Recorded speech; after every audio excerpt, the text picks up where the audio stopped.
لعنة الله على أذان وراقب حقوقهم ومنكر فضائلهم ومصائبهم أجمعين من يومنا هذا إلى قيام يوم الدين آمين يا رب العالمين.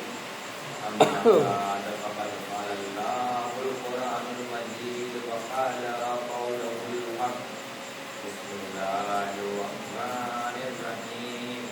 ألم يجدك يتيما فآوى صدق الله العلي العظيم. الصلاة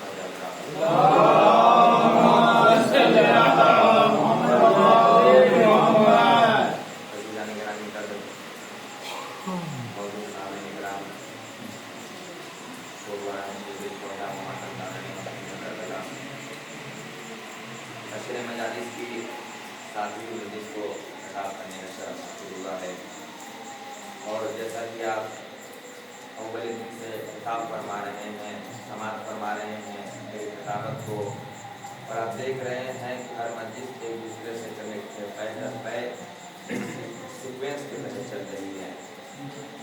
تو میں نے کل بات کو بلا تمہید کے ذریعے کی آغاز کرتا ہوں کہ وقت کافی ہو چکا ہے اور تو میں اپنی بات کو جلدی سے آپ تک پہنچانا ہے. کل میں نے پیش کیا تھا رسالت مآب کا کردار، ان کی فضیلت آپ کے سامنے بیان کی تھی. تو آپ نے سماعت یہ فرمایا کہ حبیب کائنات اتنی بڑی فضیلت کے حامل ہیں، اتنی بے انتہا فضیلت ہے. سوچئے جس کے جسد مطہر میں صرف 24 موضوع ہیں اور وہ اتنی موضوع دکھائے، اور جو موضوع دکھائے وہ تو الگ. تو حبیب کائنات کی اتنی ساری فضیلت ہے، تو یہ ایک دستور ہے کہ اب حبیب کائنات اپنا منصب کسی ایسے کو دے کے جائیں گے جو اس کا اہل ہو، تاکہ اس چیز کو آگے قائم کر سکے. میں نے کل تقریر یہی روکی تھی کہ حبیب کائنات اتنی فضیلت کے حامی ہیں، اتنی فضیلتیں ہیں، ان کی بے انتہا فضیلت ہے، اور جتنی فضیلت ہے ویسے ہی ان کی ذمہ داری بھی ہے. خلافت کی ذمہ داری، رسالت کی ذمہ داری، نبوت کی ذمہ داری، لوگوں تک قرآن پہنچانا ہے، اسلام پہنچانا، یہ ساری ذمہ داری کس کی ہے؟ حبیب کائنات کی یہ ساری ذمہ داری ہے. تو لہٰذا اب حبیب کائنات اس دنیا میں ہمیشہ رہیں گے نہیں، ان کو بھی اس دنیا سے جانا ہے. جیسے قرآن کا ارشاد ہے کل نفس ذائقۃ الموت، تو یہ قرآن کا ارشاد ہے کہ ہر نفس کو موت کا مزہ چکھنا ہے. تو حبیب کائنات بھی اس دنیا سے جائیں گے، تو لہٰذا انہیں اب ضرورت پڑے گی کسی ایک ایسے آدمی کا انتخاب کرنے کی جو ان کی شریعت کو بچا سکے، جو ان کے دین کو بچا سکے، جو پیغام کو پہنچانا چاہتے تھے وہ پیغام کو پہنچا سکے. اب آئیے، تو آپ کے ذہن آمادہ ہو گئے کہ میں مولائے کائنات کے فضائل آپ کے سامنے پڑھنے والا ہوں. آپ دیکھیں یہ انسانی قاعدہ اور قانون ہے.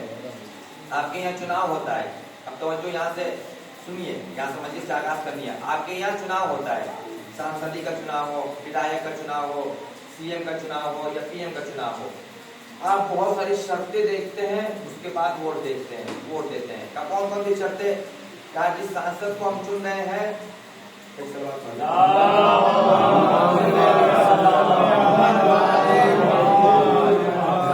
سانسد کو چن رہے ہیں کم سے کم وہ عالم ہونا چاہیے.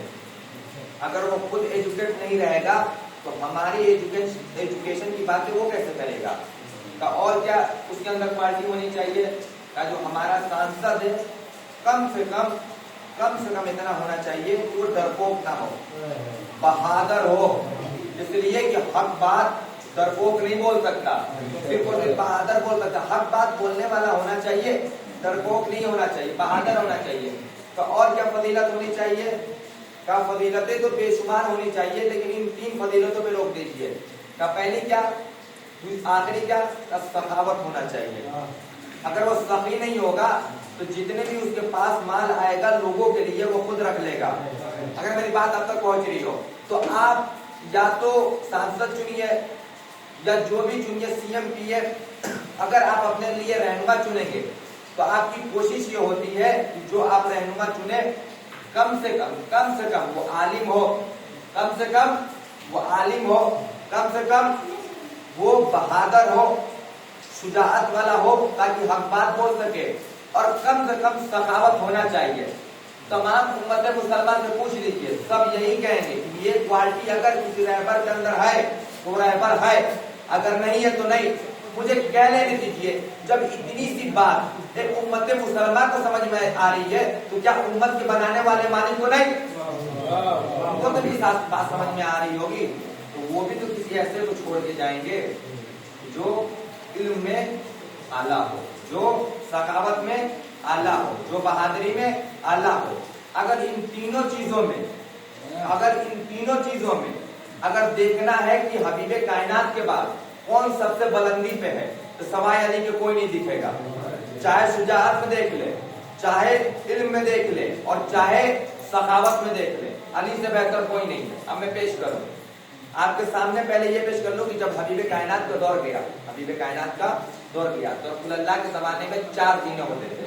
بعض مورخین نے 3 زینا بھی لکھا ہے، لیکن بعض مورخین نے 4 زینا لکھا ہے. اور سب سے اوپر والے پر جو چوتھا زینا ہوتا تھا وہ حبیب کائنات تشریف فرما ہوتے تھے. اس بات کو ذہن میں رکھیے گا، جب بھی کوئی اپنے لیے رہبر چنتا ہے، اپنے لیے نگراں چنتا ہے، تو ایسے کو چنتا ہے کہ کم سے کم وہ عالم ہو، کم سے کم وہ سخاوت والا ہو، اور کم سے کم وہ شجاع ہو، تاکہ ہم بات سامنے رکھ سکے. اب سنیے، تو حبیب کائنات سب سے چوتھے زینے پہ بیٹھا کرتے تھے، سب سے چوتھے زینے پر. تب حبیب کائنات نے حکومت کی، بادشاہت کی، دین اسلام کو پھیلایا، نماز روزہ کا پیغام لوگوں تک پہنچایا. لیکن جب ان کی حکومت چلی گئی، یعنی رسول اللہ جب وفات کر چکے ہیں، تو خلیفہ اول کا وقت ہے، جو تاریخ آپ کے سامنے رکھ رہا ہوں. کیونکہ مولا علی کو تو خلافت 3 کے بعد ہی تو ملی ہے، ہم مانتے ہیں پہلا، لیکن خلافت تو اصل میں 3 کے بعد ہی ملی ہے. تو وہ ایک سیکوینس آپ کے سامنے پیش کر رہا ہوں. تو جب خلیفہ اول کا وقت آیا کہ چلے اپنی شان و شوکت کے ساتھ، اب مجھے نہیں پتا شان و شوکت کیسی رہی ہو، بس میں سوچ سکتا ہوں اور آپ بھی سوچ سکتے ہیں. تو چلے اپنی شان و شوکت کتاب میں جیسے لکھا ویسے پیش کرو. چلیے اپنے شان و شوکت کے ساتھ، اور پہلے زینے پہ قدم رکھا، دوسرے زینے پہ قدم رکھا، اور تیسرے زینے پر جا کر بیٹھ گئے. کسی نے کہا خلیفہ اول آپ تیسرے زینے پہ کیوں بیٹھے، تیسرے زینے پہ کیوں بیٹھے، چوتھے زینے پہ بیٹھ جاتے. یا رسول اللہ بیٹھتے تھے. کہا کہ تمہیں نہیں معلوم، جہاں حبیب کائنات بیٹھے وہاں ہم جیسے لوگوں کا اعلان نہیں ہے، اس لیے ہم احترام. اب وہ کہنے لگے آپ جو بھی بات بنائی ہو کہ ہم احترام کے لیے تیسرے زینے پر بیٹھ جاتے ہیں. اب انہوں نے بھی حکومت کی، اب ان کی حکومت کا انداز ہی الگ تھا، پوچھیے نہیں. بہت حکومت کی، اب ان کی بھی حکومت گئی. اب وقت آیا خلیفہ دوم کا. اب یہ چلے، اب یہ بھی اپنی بادشاہ شان سے چلے جو جیسے پہلے خلیفہ چلے تھے. اب یہ چلے، جانے کے بعد پہلے زینے پہ قدم رکھا اور جا کر دوسرے زینے پر بیٹھ گئے.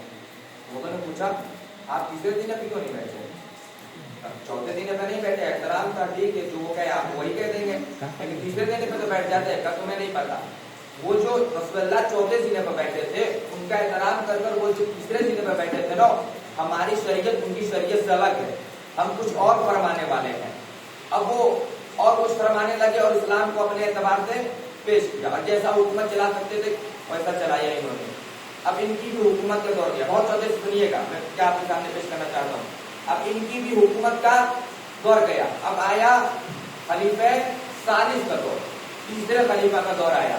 اب یہ بھی چلے اپنی بادشاہ شان کے ساتھ، جو ان کی شان ہوا کرتی تھی اپنی شان کے ساتھ چلے، اور جانے کے بعد یہ پہلے زینے پر پوچھا کہ آپ چوتھے زینے پر نہیں بیٹھتے، تیسرے پہ بیٹھ جاتے، دوسرے پہ بیٹھ جاتے، آپ یہ آخری والے پہلے زینے پہ کیوں بیٹھے؟ اب تمہیں نہیں پتا جہاں چوتھے پہ رسول اللہ بیٹھتے تھے جہاں وہ بیٹھے وہاں بیٹھ نہیں سکتے. ہماری حیثیت نہیں ہے جہاں رسول اللہ بیٹھے وہاں بیٹھے. تیسرے پہ فلاں بیٹھتے تھے، دوسرے پہ فلاں بیٹھتے تھے، لہٰذا پہلی سیٹ خالی تھی. تو میں نے کہا اتنی زحمت کیوں کروں، یہیں بیٹھ جاؤ. تو لہٰذا یہ یہیں پہ بیٹھ کے انہوں نے زحمت نہیں کی، پہلے زینے پر بیٹھ گئے. اب دور آیا مولائے کائنات کا، غالب کل غالب کا، مطلوب کل طالب کا، مولائے کائنات کا. اب میرا مولا چلا اپنی بادشاہ شان کے ساتھ، سبوں کو چیرتا ہوا مولا آگے بڑھ رہے ہیں، سبوں کو چیرتے ہوئے مولا آگے بڑھ رہے ہیں. اب ایک منافق سے دوسرے منافق کو کہنی مانی کہ چوتھے پہ تو اللہ بیٹھتے تھے، تیسرے پہ فلاں بیٹھتے تھے، دوسرے پہ فلاں بیٹھتے تھے، اور پہلے پہ بھی فلاں بیٹھ چکے. اب تو کوئی جگہ بچی نہیں، علی کہاں بیٹھیں گے؟ اگر توجہ ہو، اب تو کوئی جگہ بچی نہیں، علی کہاں بیٹھیں گے؟ اب میرا مولا چلا اپنی بادشاہ شان کے ساتھ، پہلے زینے پہ قدم رکھا،